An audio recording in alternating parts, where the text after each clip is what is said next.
இருக்கிறேன். அதற்கான வாய்ப்புகள் கிடைச்சிருக்கு. அங்க இருக்கக்கூடிய கல்லூரிகள், பள்ளிகள், அங்க இருக்கக்கூடிய பண்பாட்டு பின்னணிகள் இதெல்லாம் பார்க்கிறப்ப ஆச்சரியமாக எனக்கு படம்.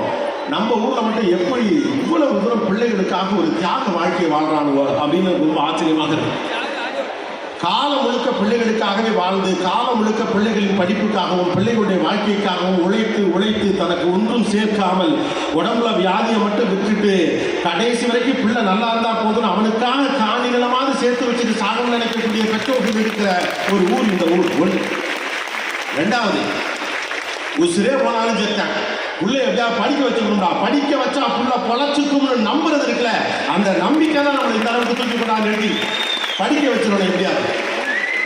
ஆனால் எல்லா டெடிக்கேஷனுக்கு பின்னால் நம்ம கூடுதலாக கவனிக்கப்பட வேண்டிய ஒரு காலகட்டத்துக்கு வந்திருக்கிறோமோ அப்படின்னு தோணுது. ரொம்ப டெடிக்கேட்டடாக இருக்கும், ரொம்ப தியாக உணர்வோடு இருக்கும். நம்முடைய பணத்தினுடைய பெரும்பகுதியை பிள்ளைகளுடைய படிப்புக்காக செலவு செய்கிறோம். அவர்கள் தன்னுடைய வாழ்க்கையில் அடுத்த கட்டத்தை நோக்கி நகர வேண்டும் என்பதற்காக